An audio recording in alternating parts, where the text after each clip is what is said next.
ಕರುನಾಡು ಕಂಡ ಸರಳ ಸಜ್ಜನ ನಾಯಕ, ಅಜಾತಶತ್ರು, ಸುಸಂಸ್ಕೃತ ರಾಜಕಾರಣಿ, ನೊಂದವರ ಧ್ವನಿ, ಬಡವರ ಬಂಧು, ಶಿಕ್ಷಣ ಭೀಷ್ಮ, ಕೊರಟಗೆರೆ ಜನ ಮೆಚ್ಚಿದ ನಾಯಕ, ಕರ್ನಾಟಕ ಸರ್ಕಾರದ ಗೃಹ ಸಚಿವರು ಹಾಗೂ ತುಮಕೂರು ಜಿಲ್ಲಾ ಉಸ್ತುವಾರಿ ಸಚಿವರು, ಕೊರಟಗೆರೆ ವಿಧಾನಸಭಾ ಕ್ಷೇತ್ರದ ಜನಪ್ರಿಯ ಶಾಸಕರಾದ ಡಾಕ್ಟರ್ ಜಿ. ಪರಮೇಶ್ವರ್ ರವರಿಗೆ 73ನೇ ವರ್ಷದ ಜನ್ಮದಿನದ ಶುಭಾಶಯಗಳು.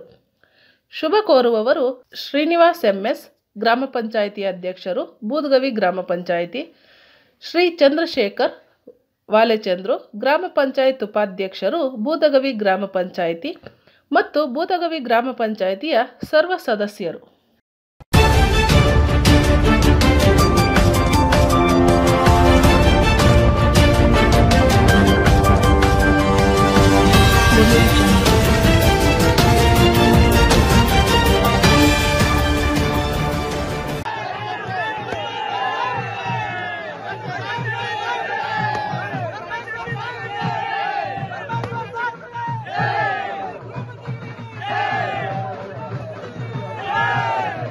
ನೊಂದವರ ಪಾಲಿನ ಹೃದಯವಂತ, ಜನ ಮೆಚ್ಚಿದ ಗಂಧರ್ವ ಮನುಷ್ಯ, ಸಭ್ಯಸಾಚಿ ಸನ್ಮಾನ್ಯ ಶ್ರೀ ಡಾಕ್ಟರ್ ಜಿ. ಪರಮೇಶ್ವರ್ ಅವರೀಗ ಗೃಹ ಸಚಿವ ಡಾಕ್ಟರ್ ಜಿ. ಪರಮೇಶ್ವರ್ ಅವರ 73ನೇ ವರ್ಷದ ಹುಟ್ಟುಹಬ್ಬಕ್ಕೆ ಜನಸಾಗರವೇ ಹರಿದು ಬಂತು.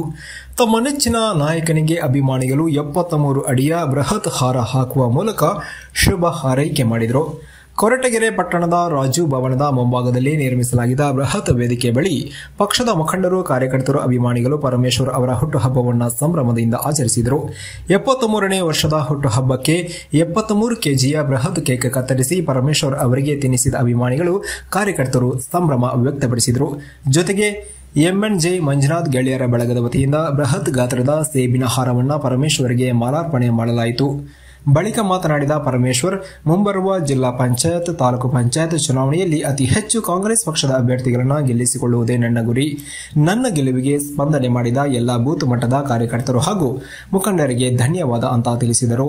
ಕಾಂಗ್ರೆಸ್ನ ಗ್ಯಾರಂಟಿಗಳ ಬಗ್ಗೆ ಬಿಜೆಪಿ ಟೀಕಿಸುತ್ತಿರುವುದರ ವಿರುದ್ಧ ಇದೇ ವೇಳೆ ಆಕ್ರೋಶ ವ್ಯಕ್ತಪಡಿಸಿದ ಅವರು, ಬಡವರ ನೋವು ಬಿಜೆಪಿಯವರಿಗೆ ಗೊತ್ತಿಲ್ಲ, ಅದು ಗೊತ್ತಿರುವುದು ಕಾಂಗ್ರೆಸ್ ಪಕ್ಷದವರಿಗೆ ಮಾತ್ರ ಅಂತ ಹೇಳಿದರು. ಲೋಕಸಭೆಯಲ್ಲಿ ಕಾಂಗ್ರೆಸ್ ಗೆದ್ದಿಲೇಬೇಕು.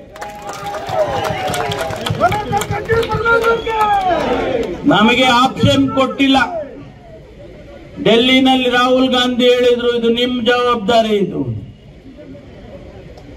ತುಮಕೂರು ಲೋಕಸಭೆ ಗೆಲ್ಲಿಸಿಕೊಳ್ಳೋದು ಪರಮೇಶ್ವರ್ ಜವಾಬ್ದಾರಿ ಅಂತ ಹೇಳಿದ್ದಾರೆ.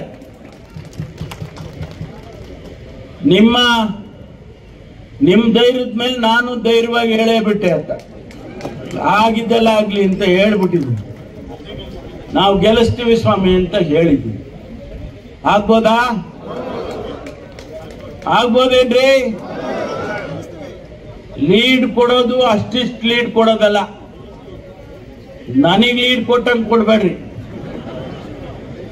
ಹೋದ್ ಸರಿ ನಾವು 2018ರಲ್ಲಿ 19ರಲ್ಲಿ ನಾವು ಲೀಡ್ ಕೊಟ್ಟಿದ್ದು. ಎಷ್ಟು ಕೊಟ್ಟಿದ್ದೋ? 36,000 ಲೀಡ್ ಕೊಟ್ಟಿದ್ದು. ಈ ಸಾರಿ ಅದಕ್ಕಿಂತ ಜಾಸ್ತಿ ಆಗ್ಬೇಕು. ಆಮೇಲೆ ಯಾರ್ಯಾರು ಬೂತ್ ನಲ್ಲಿ ಲೀಡ್ ಕೊಟ್ಟಿದ್ದೀರಲ್ಲ, ಈಗ ಅವ್ರಿಗೆ ಪ್ರೈಸ್ ಕೊಡ್ತೀನಿ ಅಂತ ಹೇಳಿದ್ದೆ ಅಲ್ವಾ? ಕೊಡ್ತೀನಿ. ಇಲ್ಲ ಕಣಮ್ಮ, ಕೊಡ್ತೀನಿ. ನಾವು ಚುನಾವಣೆಯ ವಿಜೃಂಭಣೆ ಇನ್ನೂ ಮಾಡಿಲ್ಲ. ನಾವು ಮಾಡಿದೀವ? ಅಭಿನಂದನಾ ಸಮಾರಂಭ ಮಾಡಿಲ್ಲ. ಮುಂದಕ್ಕೆ ಹಾಕ್ಬಿಟ್ಟು ಮಳೆ ಬಂತು, ಈಗ ಮಳೆ ನಿಲ್ಲಿ ಅಂತ ಕಾಯ್ತಾ ಇದ್ದೀವಿ. ಅದೆಲ್ಲ ಮಾಡೋಣ. ಒಂದೇ ಒಂದು ಮಾತು ಕೊನೆಯದಾಗಿ, ಜಿಲ್ಲಾ ಪಂಚಾಯಿತಿ, ತಾಲೂಕ್ ಪಂಚಾಯಿತಿ ಚುನಾವಣೆ ಬರ್ತಾ ಇದೆ. ತಾವೆಲ್ಲ ತಯಾರಾಗಬೇಕು. ಯಾರ್ಯಾರು ಜಿಲ್ಲೆ ಪಂಚಾಯಿತಿ, ತಾಲೂಕ್ ಪಂಚಾಯಿತಿಗೆ ನಿಂತ್ಕೋಬೇಕು ಅಂತ ಹೇಳಿ ಇಷ್ಟಪಟ್ಟಿದ್ದೀರಿ, ಅವರೆಲ್ಲರೂ ತಯಾರಿ ಮಾಡ್ಕೊಳ್ಳಿ. ಟಿಕೆಟ್ ಕೊಡೋದು ಬಿಡೋದು ಹೈಕಮಾಂಡಿಗೆ ಬಿಟ್ಟಿದ್ದು. ಆದ್ರೆ ನೀವು ತಯಾರಿ ಮಾಡ್ಕೋಬೇಕಲ್ಲ. ತಯಾರಿ ಮಾಡ್ಕೊಳ್ಳದೆ ಇದ್ದು ಬಂದು ಟಿಕೆಟ್ ಕೇಳಿದ್ರೆ ಕೊಡೋದಿಲ್ಲ. ತಯಾರಿ ಅಂದ್ರೆ ಏನ್ರಿ? ತಯಾರಿ ಅಂತ ಹೇಳಿದ್ರೆ ಬಾಯ್ ಬಿಟ್ಟು ಹೇಳ್ತಾರ? ತಯಾರಿ ಮಾಡ್ಕೋಬೇಕಪ್ಪ, ಸಂಘಟನೆ ಮಾಡ್ಕೋಬೇಕು, ಮನೆ ಮನೆಗೆ ಹೋಗ್ಬೇಕು, ಕ್ಯಾನ್ವಾಸ್ ಮಾಡಬೇಕು. ಅಣ್ಣ ನಾನು ಈ ಸರಿ ಟಿಪಿಗೆ ನಿಂತ್ಕೊಂತೀನಿ, ನನಗೆ ಸಹಾಯ ಮಾಡಿ ಆಶೀರ್ವಾದ ಮಾಡಿ ಅಂತ ಕೇಳ್ಕೋಬೇಕು. ಗ್ಯಾರಂಟಿಯಿಂದ ಅನುಕೂಲಗಳಾಗಿದ್ದಾವೆ. ಕರುನಾಡು ಕಂಡ ಸರಳ ಸಜ್ಜನ ನಾಯಕ, ಅಜಾತ ಶತ್ರು, ಸುಸಂಸ್ಕೃತ ರಾಜಕಾರಣಿ, ನೊಂದವರ ಧ್ವನಿ, ಬಡವರ ಬಂಧು, ಶಿಕ್ಷಣ ಭೀಷ್ಮ, ಕೊರಟಗೆರೆ ಜನಮೆಚ್ಚಿದ ಜನನಾಯಕ, ಸವ್ಯಸಾಚಿ ಕರ್ನಾಟಕ ಸರ್ಕಾರದ ಗೃಹ ಸಚಿವರು ಹಾಗೂ ತುಮಕೂರು ಜಿಲ್ಲಾ ಉಸ್ತುವಾರಿ ಸಚಿವರು, ಕೊರಟಗೆರೆ ವಿಧಾನಸಭಾ ಕ್ಷೇತ್ರದ ಜನಪ್ರಿಯ ಶಾಸಕರಾದ ಡಾಕ್ಟರ್ ಜಿ ಪರಮೇಶ್ವರ್ ರವರಿಗೆ 73ನೇ ವರ್ಷದ ಜನ್ಮದಿನದ ಶುಭಾಶಯಗಳು. ಶುಭ ಕೋರುವವರು ಮಹಿಳಾ ಕಾಂಗ್ರೆಸ್ ಮುಖಂಡರು, ಕೊರಟಗೆರೆ ವಿಧಾನಸಭಾ ಕ್ಷೇತ್ರ.